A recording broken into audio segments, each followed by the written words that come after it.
বিসমিল্লাহির রহমানির রহিম। আসসালামু আলাইকুম প্রিয় শিক্ষার্থী বন্ধুরা, আশা করি আমরা সবাই ভালো আছি। আজকে আবারও স্বাগতম আমার এই অনলাইন ক্লাসে। তো তোমাদের উদ্দেশ্যে, তোমাদের প্রয়োজনে আমি প্রতিনিয়ত প্রায় বিএসসি এবং অনার্সের ম্যাথ ক্লাসগুলো আপলোড করে থাকি। আশা করি তোমাদের খুব সহায়ক হবে এবং পরীক্ষায় তোমরা ভালো কিছু করতে পারবে। তো শিক্ষার্থী বন্ধুরা, আজকে আমরা আলোচনা করব ম্যাথ, অর্থাৎ math chapter analytic and vector জ্যামিতি, মানে বই থেকে। তো এখানে হলো আমাদের গণিত দ্বিতীয় পত্র, যদি বলতে চাই গণিত দ্বিতীয় পত্র, বিএসসির দ্বিতীয় পত্র, অনার্স অর্থাৎ অনার্সের বই, অর্থাৎ যেটাই হোক না কেন, এর আজকে আমরা আলোচনা করব ইউনিট বা চ্যাপ্টার 11 সমতল শূন্য ভেক্টরের যে অধ্যায় বা যে চ্যাপ্টারটা আছে সেখান থেকে আমরা আলোচনা করার চেষ্টা করবো ইনশাল্লাহ। তো শিক্ষার্থী বন্ধুরা, তার আগে বলে নেই যে অবশ্যই তোমাদের এই অধ্যায় সম্পর্কে বিশদভাবে সূত্র জানা থাকতে হবে, নিয়ম জানা থাকতে হবে, তাহলে খুব সহজে কিন্তু যে কোনো অঙ্ক হোক না কেন এটাকে আমরা আলোচনা করতে পারবো। তো এটা ছিল অনার্স অর্থাৎ ন্যাশনাল ইউনিভার্সিটির 2011 সালের প্রশ্ন। তো আশা করি তোমরা খুব সহজে এটা বুঝতে পারবে। তো যাই হোক, এটা আলোচনা করবো আমরা। তো এখানে দেওয়া আছে যে এক্সাম্পল 15(2), অর্থাৎ যাই হোক না কেন ভেক্টরদের ভেক্টর দ্বয়, মানে দুইটা ভেক্টর দেওয়া আছে, সেখান থেকে আমাদের কোণ বের করতে হবে। এ ভেক্টর দেওয়া আছে i hat plus 2j hat minus 3k hat, আর বি ভেক্টর দেওয়া আছে 4i hat minus 3k hat। তো আমরা জানি ভেক্টরের ক্ষেত্রে i, j এবং k hat থাকে, কিন্তু এখানে i, j, k hat আছে ঠিকই, কিন্তু বি ভেক্টরের ক্ষেত্রে i তারপর j থাকার কথা নাই, কিন্তু k আছে, k hat আছে। তো যাই থাক না কেন আমরা ওটাকে ব্যবহার করে আমরা কোণ বের করব। তো কোণ অন্তর্গত কোণ বের করার সূত্র হলো, আমরা জানি যে থিটা গুলো cos inverse A vector dot B vector বা এ ভেক্টর মডুলাস বি ভেক্টরের মডুলাস করতে হয়। তো যাই হোক, এটা আমরা লিখবো। আমরা জানি অন্তর্গত বা ভেক্টরদের, আমরা জানি ভেক্টরদের অন্তর্গত কোণ নির্ণয়ের সূত্র, অর্থাৎ আমরা যাই হোক না কেন এটা লিখবো আমরা ভেক্টর দ্বয়ের অন্তর্গত কোণ নির্ণয়ের সূত্র। তো কোণ নির্ণয়ের সূত্র হলো, যেহেতু সরাসরি আমরা যদি লিখতে চাই তাহলে cos থিটা, বা এরকম লেখা যায় cos theta equal to A vector, এখানে এ ভেক্টর বলতে ছোট হাতের A vector dot B vector, আর এ ভেক্টর এর মডুলাস ভেক্টর মান ভেক্টর, আর বি ভেক্টরের মডুলাস ভেক্টর অর্থাৎ মান ভেক্টর হবে। এটা হলো কিন্তু কোণ নির্ণয়ের সূত্র হলো cos theta equal to A vector dot B vector. যদি অন্য কোনো যেমন পি ভেক্টর কি ভেক্টর থাকে, যেটা আমরা দেখলাম মূল সূত্র হলো A vector dot B vector by A ভেক্টরের মানে মান ভেক্টর অর্থাৎ মডুলাস ভেক্টর, আর বি ভেক্টর মান ভেক্টর অর্থাৎ মডুলাস ভেক্টর। তো এখানে কোণ বের করতে বলছে, আমরা কোণ বের করব, ঠিক আছে। অতএব আমরা এখানে যদি লিখতে চাই, অতএব থিটা ইকুয়াল cos ইনভার্স, সূত্রটা একই থাকবে, A vector dot B vector, তাহলে A vector modulus B vector, এটাই থাকবে। আর অবশ্যই এটাকে আমরা ব্র্যাকেট ক্লোজ দিলে একটু ভালো হয়। দেখো আমরা কি করলাম, মানে এটা যেহেতু আমাদের অন্তর্গত কোণ বের করতে হবে, তো কোণকে আমরা থিটা দ্বারা প্রকাশ করি।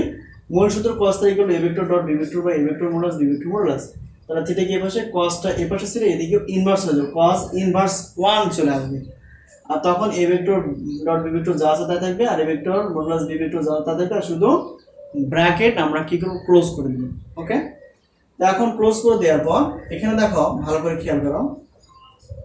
তো যদি আমরা এখানে দেখো A vector dot B vector কিন্তু লাগবে, A vector dot B vector বের করতে হবে, এ ভেক্টর এবং বি ভেক্টরের মান ভেক্টর বের করতে হবে। তো যাই হোক, এটাকে আমরা এই পাশে যদি পার্টিশন হিসেবে দিতে পারি, তাহলে দেখো A vector dot B vector, তো এ ভেক্টর ডট যদি বি ভেক্টর করি, তো এ ভেক্টর কোনটা দেখো এখানে দেওয়া আছে i hat plus 2j hat minus 3k hat।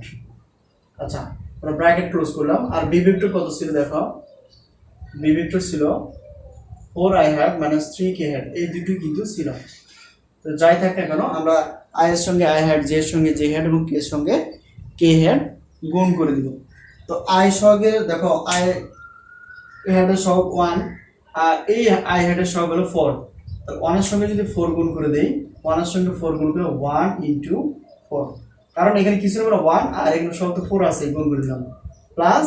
আর দেখো আরেকটা জিনিস, তো এখানে কিন্তু যে হেড আছে কিন্তু এই পাশে কিন্তু যে হেড নাই, তাহলে বুঝতে হবে এই পাশে আছে ঠিকই কিন্তু এই পাশে নাই, মানে 0, অন্য পাশটা 0। তাহলে প্লাস প্লাসের জায়গায় থাকে 2 ইনটু 0, মানে এই পাশে নাই মানে 0, আর মাইনাস মাইনাস হবে প্লাস। আচ্ছা, মাইনাস মাইনাস হবে প্লাস গেল। 3 এর সঙ্গে যদি 3 গুণ করো 3 3 কত 9, ঠিক আছে। তাহলে ক্যালকুলেট করলে কি আসে দেখো, 1 4 অর্থাৎ 4 × 4, আর এটাতে যোগ করে গুণ করে 2 দিয়ে 0 গুণ করলে 0 হবে 9। তাহলে এটাকে যদি আমরা ক্যালকুলেট করি, সব কিছু ক্যালকুলেট করলে চলে আসবে 4 আর 9 যোগ করলে হবে 13। তাহলে A vector dot B vector আমরা কত পেয়ে গেলাম, 13, যেটা আমরা পেয়ে গেলাম। ওকে, তো এরপর লাগবে এ ভেক্টরের মান ভেক্টর। তো এ ভেক্টর মান ভেক্টর আমরা বের করবো, অতএব এ ভেক্টরের মান ভেক্টর। তো মান ভেক্টরের নিয়ম হলো যে ওই ভেক্টরটার আই জে এবং কে হেডের সহগের বর্গের বর্গমূল। তো বর্গ দেখো, এখানে আই হেডের সহগ কত ছিল 1, তারপর স্কোয়ার থাকবে, সূত্রে কিন্তু প্লাস থাকবে, আর জে হেডের সহগ কত 2, তারপর স্কোয়ার থাকবে, আর সূত্রে তো প্লাসই থাকে, আর কে হেডের সহগ কত আছে -3। তো -3 আমরা ব্র্যাকেট ক্লোজ করে নিয়ে এটাকে হিসাব করব। তাহলে এখানে হিসাব করে দেখো 1 এর স্কোয়ার মানে 1, আর 2 এর স্কোয়ার মানে 4, প্লাস আর 3 এর স্কোয়ার আর মাইনাস এর স্কোয়ার মানে মাইনাস প্লাস, আর 3 এর স্কোয়ার মানে 3 3 9, এর রুট যা আছে তাই থাকবে। যোগ করলে কত হবে দেখো, এখানে যোগ যদি করতে চাই তাহলে এখানে চলে আসতেছে আমাদের 3 3 9 2 2 4, অর্থাৎ দেখো 10 14, ঠিক আছে, 14 অর্থাৎ 14। এবার আমাদের সূত্র অনুযায়ী লাগবে বি ভেক্টরের মান ভেক্টর। তো বি ভেক্টরের মান ভেক্টর যদি আমরা বের করি পাশে, তো দেখো বি ভেক্টরটা কত ছিল দেখো, যতটুকু দেওয়া আছে ততটুকু মানে আমরা সহগগুলো নিয়ে বর্গের বর্গমূল করে দেবো। তো দেখো আই হেডের সহগ, তাহলে আই আছে, আই হেডের সহগ আমরা কি দিব 4 আছে, 4 স্কোয়ার সূত্রে প্লাস, আর জে হেড যেহেতু নাই, তাহলে জে হেড যেহেতু নাই তাহলে আমরা এখানে 0 ধরে নিতে পারি অথবা নাও নিতে পারি, দেখো বোঝার জন্য স্কোয়ার সূত্রে প্লাস, আর কে হেডের সহগ আছে -3, তারপর স্কোয়ার, আর অবশ্যই বর্গ সেটা কিন্তু হবে, ঠিক আছে। তোমরা 0টা বাদ দিতেও পারো, কারণ এটা বোঝার জন্য। 4 4 কত 16 16, 0 প্লাস করলে 0ই হবে, আর মাইনাস হবে স্কোয়ার মাইনাস প্লাস, আর প্লাস প্লাস প্লাস হয় 3 3 9, অর্থাৎ 9। এটা যদি ক্যালকুলেট করা যায় তাহলে কত আসবে, এখানে 25 আসবে রোড, আর এটাকে হিসাব করে কত হবে শুধু 5 আসবে, ঠিক আছে। তো এইটা দেখো আমাদের যে জিনিসটা লাগবে সেই জিনিসটা আমরা বের করে নিলাম। তো এখন cos ইনভার্স যা আছে তাই, এখন তো A vector dot B vector. তো A vector dot B vector আমরা ক্যালকুলেট করে এখানে পেয়ে গেছে 13। তো 13 আমরা দিয়ে দিব, যে দিয়ে দিলাম। আর এ ভেক্টরের মডুলাস ভেক্টর, তো এ ভেক্টরের মডুলাস ভেক্টর কত 14 রুট 14। পরেরটা কি বি ভেক্টর, এখানে কোন শ্রেণীর গুণ অবস্থা আছে, আর বি ভেক্টর মান ভেক্টর কত বলেন 5, ঠিক আছে।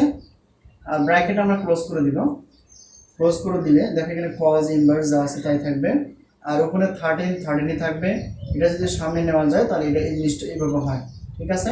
আমরা এইভাবে কিন্তু নেওয়া যায় 5টার সামনে আর রুট 14 অর্থাৎ 14 যা আছে তাই থাকবে। এটাকে এইভাবেও অ্যান্সার দেওয়া যাবে, অথবা আমরা যদি এটাকে অ্যান্সার নিয়ে আসতে চাই ডিগ্রি, যেহেতু থিটা মানে আমরা কি জানি ডিগ্রি, এভাবে অনেক বইয়ে বা অনেক প্রশ্নে অ্যান্সার দেওয়া থাকে, আমরা দুইটাই দিতে পারি। তো যাই হোক না কেন, এখানে আমাদের কি cos ইনভার্স উড়াতে হবে। তো cos ইনভার্স উড়ার জন্য অবশ্যই শিফটে 4 দিতে হবে, তারপর cos ইনভার্স, তো ব্র্যাকেট ক্লোজ করতে হবে, ফার্স্ট ব্র্যাকেট 13 ভাগ করতে হবে 5 রুট কত 14।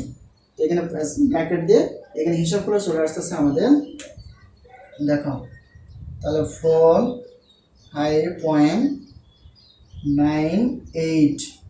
তো যেহেতু থিটা আমাদের একটা ডিগ্রি, তাহলে এখানে কি অবশ্যই ডিগ্রি দিতে হবে। তো দুইটাই যে যেমনটা মনে করো যে কোনো একটা উত্তর দিলেই হবে। তবে আমি মনে করি যেহেতু এখানে কোণের পরিমাণ বের করতে হবে, তো কোণের পরিমাণ বের করতে হলে অবশ্যই cos ইনভার্স সব কিছু ক্যালকুলেট করে যা আসবে সেটিকে আমরা ডিগ্রিতে রূপান্তর করে দেব। তো এটাই ছিল আমাদের প্রশ্ন, যার প্রশ্নের অ্যান্সারটা ছিল অন্তর্গত কোণ বের করো। তো দুইটা ভেক্টর ছিল, আমরা দেখতে পাচ্ছি যে এখানে কোণ বের করতে বলছে। তো একটা এ ভেক্টর ছিল আর একটা বি ভেক্টর ছিল। এ ভেক্টর আই জে কে ছিল, আর বি ভেক্টর শুধু একটু সমস্যা ছিল যে আই আছে কিন্তু জে নেই, কে আছে। তো যাই থাক, এখানে আমরা জানি যে ভেক্টর দ্বয়, যেহেতু ভেক্টর দ্বয় মানে ভেক্টর দুইটা ভেক্টর এ ভেক্টর বি ভেক্টরের অন্তর্গত কোণ, তাহলে আমরা জানি cos θ = এটা cos θ = a vector dot B vector by A vector modulus B vector modulus. তাহলে থিটাকে এই পাশে যেহেতু আমাদের থিটা বের করতে হবে, আর কসটা এই পাশে চলে গেলে কি হবে, ইনভার্সে চলে যাবে। আর অবশ্যই এটা ব্র্যাকেট ক্লোজ করে উপরেরটা উপরে থাকবে, নিচেরটা নিচেই থাকবে। এখন আমাদের কি কি লাগবে, কজ ইনভার্স এখানে লাগবে না কিছু, এ ভেক্টর বি ভেক্টর বের করতে হবে। A vector dot B vector বের করলে আমরা আই জে কে সব, আই এর সঙ্গে আই, জে এর সঙ্গে জে, কে এর সঙ্গে কে যদি থাকে আমরা গুণ করে নিয়ে নেব। তো আই এর সঙ্গে আই, পরে একটা 4 প্লাস এখানে যে আছে এখানে জে না, তারপরে এখানে প্রথমটা 2 হলে পরটা কি ছিল মানে 0, আর মাইনাস মাইনাসে প্লাস, 3 এর সঙ্গে 3 গুণ করলে সব, অর্থাৎ কে সব 3 3 তিন দিকে 9, সব কিছু ক্যালকুলেট করলে কত আসবে 13। অর্থাৎ A vector dot B vector এটা ক্যালকুলেট করলে কত আসবে 13। আচ্ছা, এরপর আমাদের লাগবে এ ভেক্টরের মান ভেক্টর। তো এ ভেক্টরের মান ভেক্টর সূত্র হলো আই জে কে, এবং এই হেডগুলো কি করতে হবে, সহগে নিয়ে বর্গের বর্গমূল করতে হবে। সবকিছু বর্গের বর্গমূল করলে এখানে আসবে কত, আমরা এ ভেক্টরের মান ভেক্টর অর্থাৎ এ ভেক্টর মডুলাস করলে রুট কত 14। তো নেক্সট যেটা হবে সেটা বি ভেক্টর। তো বি ভেক্টর হলো আসলে, তো বি ভেক্টরের মানে হলো এই যে বি ভেক্টর যা দেওয়া আছে সেটা আমরা সবগুলোর কি করব, বর্গমূল করব। তো প্রথমটা আই হেড তো ছিলই, তো 4b স্কয়ার সূত্রের প্লাস, আর জে হেড ছিল না তার এটা শূন্য ধরলাম, তার বি স্কয়ার প্লাস সূত্রের, আর কে হেড ছিল, কে হেডের সহগ হলো -3 তার স্কয়ার। সব কিছু ক্যালকুলেট করলে আমরা এখানে বি ভেক্টরের মান ভেক্টর পাবো 5। তো এখন মানগুলো বসাই দিব আমরা। তো দেখো নেক্সট যে লাইন কজ ইনভার্স থাকবে, দেখো A vector dot B vector, A vector dot B vector, এখানে আমরা A vector dot B vector বের করছি, এখানে কি হবে 13, আর এ ভেক্টর এর মান ভেক্টর তাহলে কত রুট 14 যা আছে তাই। আর নেক্সট যেটা হলো রুট বি ভেক্টর, আর বি ভেক্টর হলো কত হলো 5। তো এখন এটাকে আমরা এভাবে নিতে হবে, 13টা যা আছে তাই থাকবে, আর এখানে 5টা মানে সামনে আসবে, আর 14টা পরে যাবে, এগুলো দেওয়া যাবে। তো দুইটা অ্যান্সার দেওয়া যায়, এটাও চাইলেও দিতে পারো, তবে এটা না দেওয়াটাই ভালো হবে। আমরা এখানে ক্যালকুলেট করবো কিভাবে, শুধু বোঝাই দিই যে কজ ইনভার্স। তো কজ ইনভার্স মানে কজ ইনভার্স উঠতে চাইলে ক্যালকুলেটর অবশ্যই সাইন্টিফিক ক্যালকুলেটর অন করতে হবে। তারপর কজ ইনভার্স ওঠার পর ফার্স্ট ব্র্যাকেট দিয়ে 13 মানে 13 ভাগ অর্থাৎ 5 রুট, এটা দিয়ে ক্যালকুলেট করে চাপ দিলে এখানে আসবে কত 445.98 শুধু আসবে। তো যেহেতু আমরা থিটা মানে ডিগ্রি বুঝি, এর জন্য আমরা ডিগ্রি চিহ্ন দিব, তাহলে এটাই কিন্তু আমাদের অ্যান্সার, বেস্ট অ্যান্সার। এটা না দিয়ে আমরা এটা দিয়ে দেওয়ার চেষ্টা করবো, ঠিক আছে। তো শিক্ষার্থী বন্ধুরা আজকে ছিল এই প্রশ্নের অ্যান্সার, যেখানে প্রশ্নটা ছিল এরকম যে ভেক্টর দুইটা ভেক্টর ছিল, এই ভেক্টরটা আমাদের কোন বের করতে হবে। তো কোন ভেক্টরের সূত্র এটাই মেইন সূত্র, cos থিটা এগুলো A vector dot B vector by A vector modulus B vector modulus. তো থিটা এগুলো cos ইনভার্স, এটাকে কনভার্ট করলে এখন A vector dot B vector এবং এ ভেক্টর মান ভেক্টর আর বি ভেক্টর মান ভেক্টর বের করে মানগুলো বসাতে cos ইনভার্স উঠায় শিফট চাপ দিলে সব কিছু অ্যান্সার চলে আসবে।